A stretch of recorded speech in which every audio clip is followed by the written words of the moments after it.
Hi friends, welcome to masala train. இன்றைக்கி நம்ம இனிப்பு சீடை எப்படி செய்கிறது அப்படின்ட்டு பார்க்கலாம். இது வந்து வெள்ளை சீடை அப்படின்ட்டு கூட சொல்லுவாங்க. இதுக்கு தேவையான பொருட்கள் என்னென்ன அப்படின்ட்டு பார்த்துடலாம். இதுக்கு பச்சரிசி 750 கிராம் எடுத்துக்கோங்க. இது வந்து நான் படியில் எடுத்திருக்கேன், ஒரு 3/4 படி வர்ற மாதிரி. ஆனால் அளவு வந்து 750 கிராம் இருக்கிற மாதிரி எடுத்துருக்கிறேன். ஏலக்காய் 6 எடுத்துக்கோங்க. பொட்டுக்கடலை 1/2 கப் எடுத்துக்கலாம். இதை வந்து அரைச்சி வச்சுக்கிறக்கு. கருப்பெல் 1 டேபிள் ஸ்பூன் எடுத்துக்கோங்க. மாவில் கலக்கறக்காக பொட்டுக்கடலை 2 டேபிள் ஸ்பூன் எடுத்துக்கோங்க. வெல்லம் 1/2 கிலோ எடுத்துக்கோங்க. வெல்லத்தை வந்து நல்லா துருவி வச்சுக்கோங்க. தேங்காய் ஒரு மீடியம் சைஸில் இருக்கிற மாதிரி எடுத்துக்கோங்க. இதை வந்து துருவி பார்த்தீங்கன்னா ஒரு 1/2 கப் வரும், அந்தளவு எடுத்துக்கோங்க. இப்போது பச்சரிசியை ஊற வச்சுக்கலாம். இந்த அரிசியை நல்லா கழிஞ்சு ஒரு 2 மணி நேரம் ஊற வச்சுருங்க.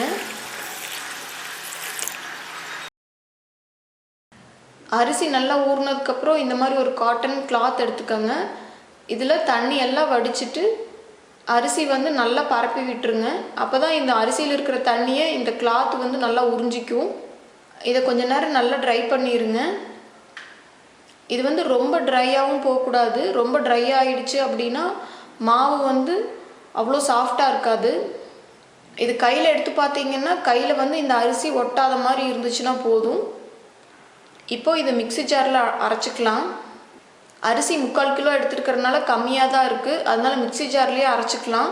ஒருவேளை நீங்கள் வந்து அதிகமாக செய்கிற மாதிரி இருந்துச்சுன்னா மெஷினில் கொடுத்து அரைச்சிக்கோங்க. இதை வந்து மிக்ஸி ஜாரில் அரைச்சிட்டு நல்லா சலிச்சு வச்சுக்கோங்க.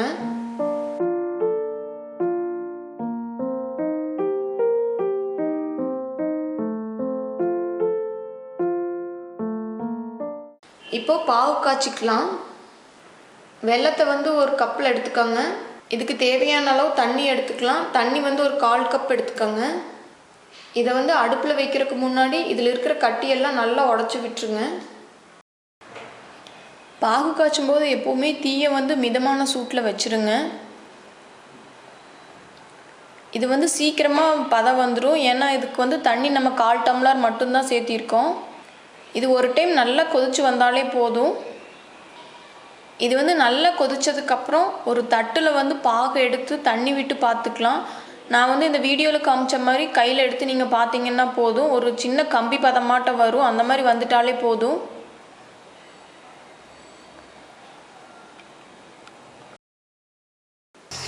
இதை வந்து ஒரு வடிகட்டியில் நல்லா வடிச்சிடலாம். ஏன்னா வெள்ளத்தில் வந்து மண் தூசியெல்லாம் இருக்கும், அதனால் இந்த மாதிரி வடிச்சுக்கலாம்.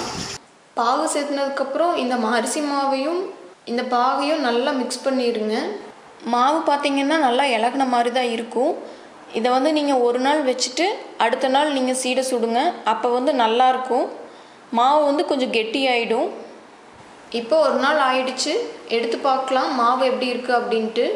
நேற்று வந்து இலகி இருந்த மாவு இன்றைக்கி நல்லா டைட்டாக இருக்குது. இதை வந்து நீங்கள் உருண்டை பிடிச்சி பார்த்தீங்கன்னா நல்லா உருண்டை வரும். இதில் வந்து இந்த மாவு மேலே நெய் வந்து 1 டேபிள் ஸ்பூன் தடவிக்கோங்க.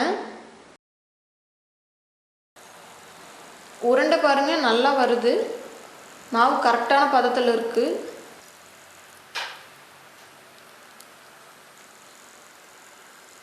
இப்போது துருவி வச்சுருக்கிற தேங்காயை ட்ரை ரோஸ்ட் பண்ணிடலாம். ஒரு கடாய் எடுத்துக்கோங்க. அதில் வந்து எண்ணெய் சேர்க்காமல் தேங்காய் மட்டும் சேர்த்தி அதை வந்து நல்லா ட்ரை ரோஸ்ட் பண்ணிடுங்க. தேங்காயில் வந்து அதோட ஈரப்பதம்லாம் இல்லாத அளவுக்கு நல்லா வறுத்துக்கலாம்.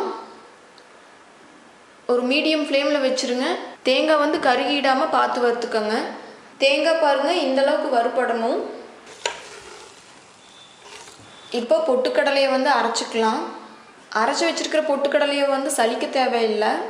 இதை வந்து நீங்கள் ஸ்ட்ரெயிட்டாக மாவோடு கலந்துடலாம். இப்போது இந்த மாவோடு என்னென்ன மிக்ஸ் பண்ணலாம் அப்படிங்கிறத பார்த்துடலாம். பொட்டுக்கடலை 2 டேபிள் ஸ்பூன் சேர்த்திக்கோங்க. எள் வந்து 1 டேபிள் ஸ்பூன் சேர்த்திடலாம். இடித்து வச்சுருக்கிற ஏலக்காய் சேர்த்திக்கோங்க. இதோட அரைச்ச பொட்டுக்கடலை மாவையும் சேர்த்திடலாம். இதெல்லாம் நல்லா பிசைஞ்சிக்கோங்க. இப்போ இதோட வந்து அந்த வறுத்து வச்சுருக்கிற தேங்காயும் சேர்த்திடலாம். நான் வந்து இது சேர்த்துறக்கு மறந்துட்டேன், அதனால் இது பிசைஞ்சதுக்கப்புறம் லாஸ்ட்டாக சேர்த்திருக்கேன். நீங்கள் வந்து முன்னாடியே இதெல்லாம் சேர்த்தும் போதே தேங்காயும் சேர்த்திடலாம்.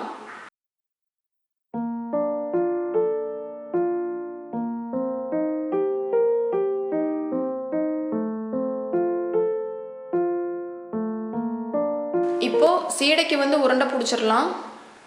உருண்டை பிடிக்கிறதுக்கு முன்னாடி மாவு வந்து கையில் ஒட்டாமல் இருக்கிறதுக்காக 2 கையிலையும் எண்ணெய் தடவிக்கணும். அதுக்கப்புறம் இந்த மாதிரி சின்ன சின்ன உருண்டையாக உருட்டிக்கங்க. உருண்டையில் வந்து வெடிப்பு எதுவுமே இல்லாத மாதிரி பார்த்து உருட்டிக்கங்க. நல்லா நைஸாக உருட்டினீங்க அப்படின்னா தான் எண்ணெயில் போடும்போது வெடிப்பெல்லாம் வராது. நீங்கள் வந்து ஒரே டைமில் வந்து 2 உருண்டையாக வச்சு கூட உருட்டிக்கலாம்.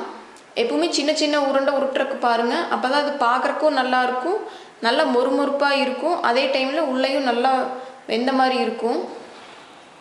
இந்த மாவு வந்து உருட்டும் போது ரொம்ப கெட்டியாக இருந்துச்சுன்னு நீங்கள் ஃபீல் பண்ணிங்கன்னா இதில் வந்து கொஞ்சம் பால் சேர்த்திக்கலாம். அப்படி இல்லைன்னா வந்து நீங்கள் எண்ணெய் சேர்த்தி கூட நீங்கள் பிசைஞ்சிக்கலாம்.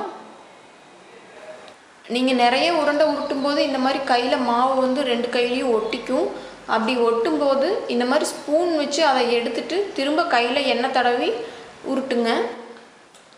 இப்போ உருண்டையெல்லாம் உருட்டி முடிச்சதுக்கப்புறம் இதை பொரிச்சு எடுத்துக்கலாம். ஒரு கடாய் வச்சுக்கோங்க. அதில் தேவையான அளவு எண்ணெய் ஊற்றிக்கோங்க. எண்ணெய் காஞ்சதுக்கப்புறம் இந்த உருண்டையை ஒன்றொன்னா சேர்த்திக்கலாம்.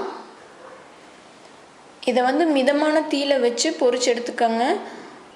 தீ வந்து நீங்கள் ரொம்ப அதிகமாக வச்சாலும் மேலே கருகிடும், உள்ளே வந்து வேகாமல் போயிடும். அதனால் எப்போவுமே வந்து ஒரு மிதமான தீயிலேயே வச்சுக்கோங்க.